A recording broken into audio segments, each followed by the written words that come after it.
So I had this weird idea today. I thought, I wonder if that Genlock there, which I got for 99p, would actually drive the Dreamcast through the Amiga onto the monitor. So I tried it.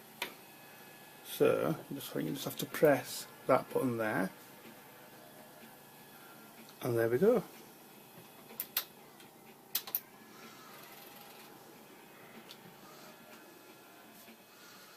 Dreamcast. Because I've tried this Dreamcast through this monitor before and it don't pick up for some reason.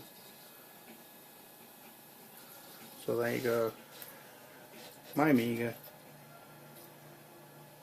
driving the Dreamcast so you can play a game on a VGA monitor. Nothing too amazing, but I like it. Thanks for watching.